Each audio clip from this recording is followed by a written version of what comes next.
Ladies and gentlemen, welcome back to the other side of the coin and welcome to your latest Chelsea transfer news.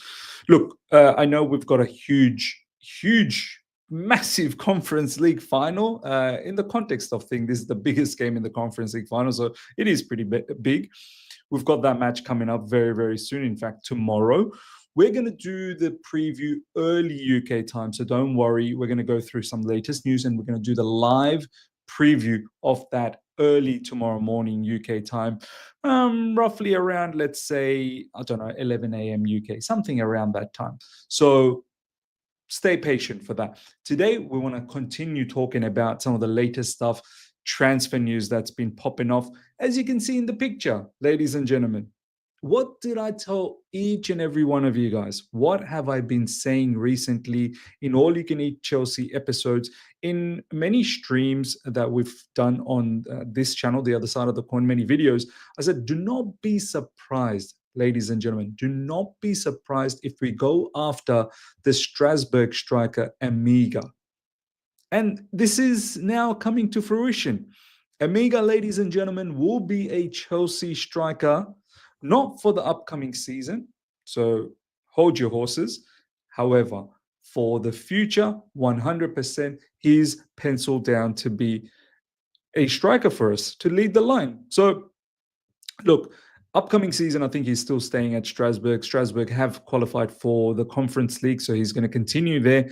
But the season after that, he will be joining Chelsea Football Club. And this is where, you know, our recent joy somewhat. Yes, it is a bit of a joy making it back into Champions League, looking forward to the Conference League final and hopefully picking up a trophy there, then the Club World Cup, hopefully picking up a trophy, then having a stellar season next season, both in the Premier League and Champions League. This is where some of us in the Chelsea fan base, in fact, I'd say majority of us in the Chelsea fan base, we get a little bit disturbed. We get a little bit disgruntled because these level of, you know, acquisitions, these level of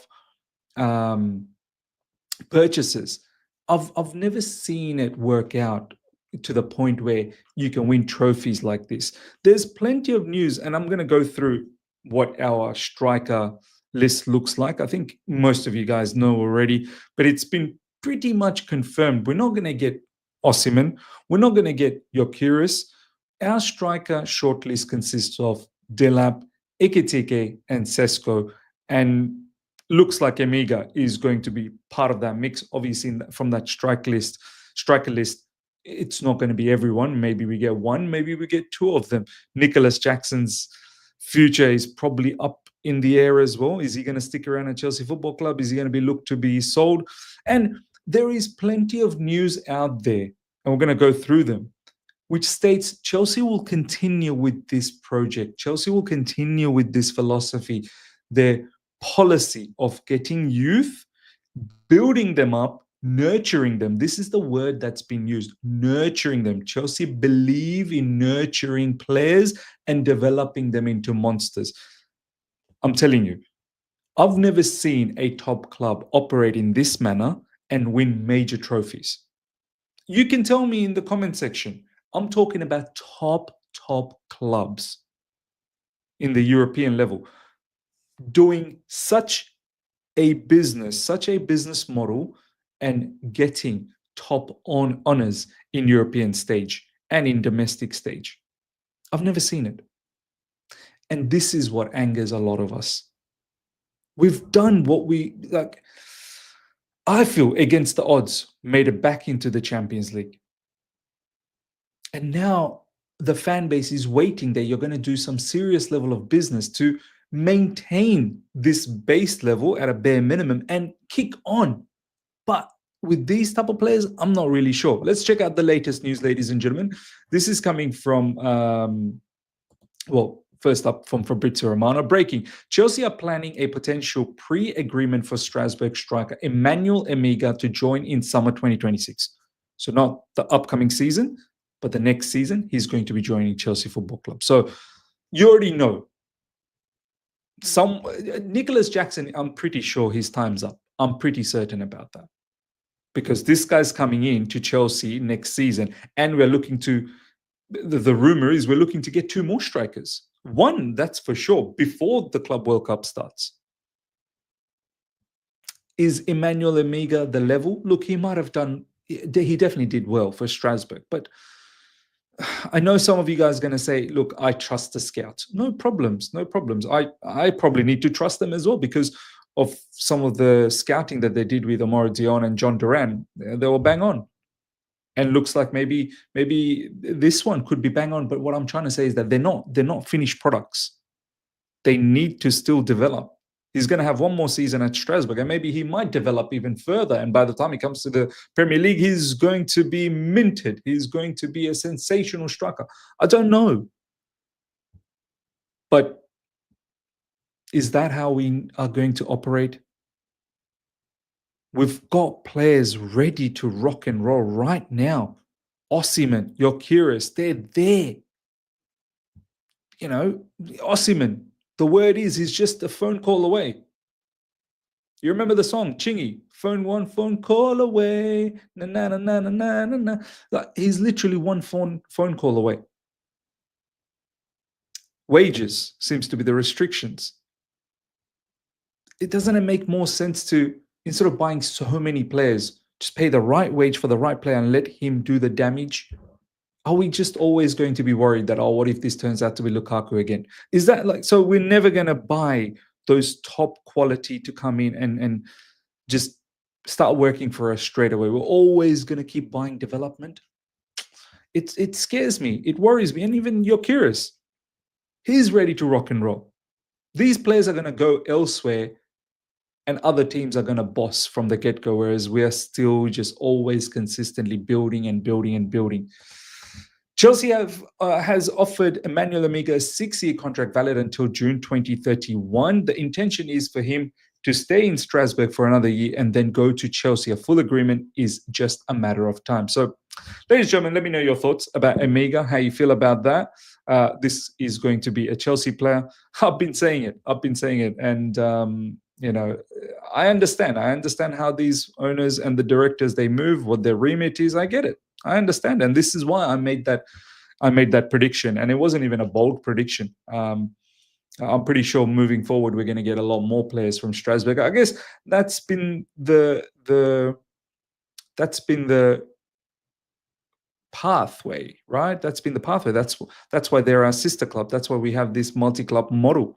We want to use Strasbourg as a breeding ground where we can just pluck out players and bring them to Chelsea Football Club, and the money stays within the family. Do you know what I mean? So that's that. Let me know your thoughts about Emegha. Now, next up, in regards to Liam Delap, Chelsea are hoping Enzo Maresca's influence will make a difference in their pursuit of Liam Delap, who is set to decide which club will give him the best opportunity to further his career this week. So, look, I think the way this is going at the moment is Delap is fancied by Enzo Maresca. Enzo Maresca likes Delap. He has past dealings with Delap from City days, looks like, and I'm pretty sure Joe Shields probably knows about Delap, so they want Liam Delap, right? That's that.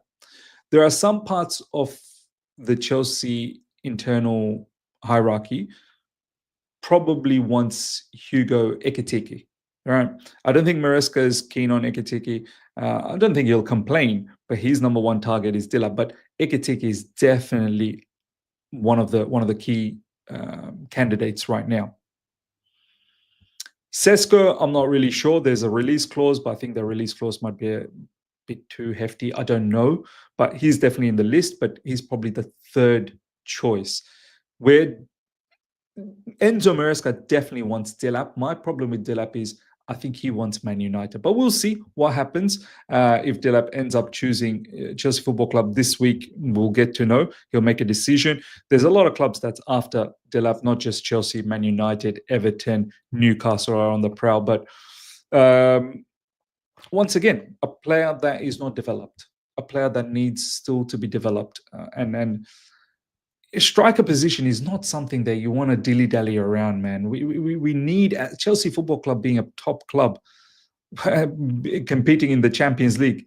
So many top strikers in the Champions League, big-time players in the Champions League, and we're going to have Liam Delap, who, don't get me wrong, quality player, but we're going to throw him to with an L's plate, basically a learner's plate, driver's learner's plate out there, and telling them to go out there in these big occasions and learn. We've got other players that we're teaching. We're going to have, Estevan coming to the team that we're going to have to nurture him. We can't be nurturing every position. And that's what worries me. That's what worries me the most. Chelsea has around eight or nine targets on their agenda. 8 or 9 targets. I don't think that's the case, to be honest. I think Chelsea's got about 3 major targets.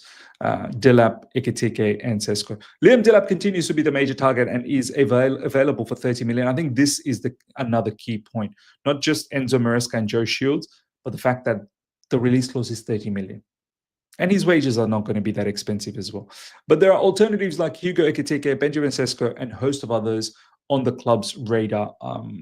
Look, host of others in the sense of Osimhen and Gyökeres, they're definitely there, but I don't think Chelsea Football Club are pursuing those players. And I'm being absolutely honest. And it hurts me that we're not. It hurts me that we're not. I think our number one target is Liam Delap, and it has been for a long, long time. However, look at this. Remember, I told you Fabrice Hawkins was the one that talked about Hugo Ekitike. He's now pinned that tweet where he spoke about the whole Ekitike news. As you can see, he's pinned it. And Chelsea, Hugo Ekitike to Chelsea, he's adamant that this is going to happen. If you guys remember, this was the tweet out I displayed yesterday's video. So Fabrice Hawkins, when it comes to French players, he's pretty bang on. And the fact that he's pinned this news makes me think Hugo Ekitike could potentially come to Chelsea Football Club. And the rumors about certain journalists saying that we might be going for both Delap and Ekitike might come true, which ultimately means, once again, with Emegha, 100% looks like coming to Chelsea Football Club, means that's the end of Nicholas Jackson. We might be parting ways with Nicholas Jackson. Whether the red card against Newcastle played a huge part on that, I don't know. Maybe. In the press conference, Enzo Maresca has addressed that, saying that, yeah, maybe Nicholas Jackson may start, and he has to, mend things. He screwed up against Newcastle and he let his teammates down, and now he needs to rectify that. So I don't know whether that situation really escalated to the point where some parts of the Chelsea hierarchy believe that, yeah, let's part ways with Nicholas Jackson, and maybe we're going to get 2 strikers and Emegha coming this season after. All right, ladies and gentlemen, this is Fabrizio Romano. Final thoughts on the striker situation. We know Chelsea appreciation for Ekitike, Sesko, Delap. I will be more clear on the striker in the next days or so. Karma. Chelsea are focused on Conference League final, then we'll be busy on the market. Yeah, because we apparently want a striker for the Club World Cup. Now, a lot of people have been asking, Miz, where's Mudryk? Where's Mudryk? Well, he's been found in Poland. He's going to be in the stadium, in the crowd, in the fan section of the of the final. And Mykhailo Mudryk has been found. He's been found in Poland. I don't know how you pronounce that. Wrocław, I think, Mudryk in Wrocław. Saraya Shiraz, who is an up-and-coming superstar journalist at the moment, she's got a picture with Mykhailo Mudryk, as you can see there. And Mudryk has been found. Enzo Maresca and Mudryk with the squad. Is he here? I don't know. I'm happy for Misha to be here. He's definitely in Poland, and he's definitely attending the match in the stadium, not with the squad, but he's going to be where all the fans are, obviously, in the stadium. And yeah, he's been found, and he's apparently there's some rumors being thrown around. Is he going to get a medal? He's obviously participated in the Conference League. He's done well in the Conference League. Is he going to get a medal? So there's rumors that maybe he might not. We'll see. But yeah, Mykhailo Mudryk has been found. His B sample test is yet to be found, though. What is his future? What's his drug test results look like? We don't know anything about that as yet, but he's in Poland and he's going to be cheering on Chelsea Football Club, his teammates, in the final against Real Betis. Ladies and gentlemen, let me know your thoughts about everything we spoke about, especially the striker situation. Emegha, I mean, are you somewhat concerned that this is what we are going to be taking, and this is what is going to deliver, a Premier League title and a Champions League down the track, because that's what we aspire for, right? We're not aspiring for just top four after top four after top four. So let me know your thoughts. Smash up the like button. If you're here for the first time, subscribe, hit the bell notification to stay in touch with all my content. Till next time, take care. See ya.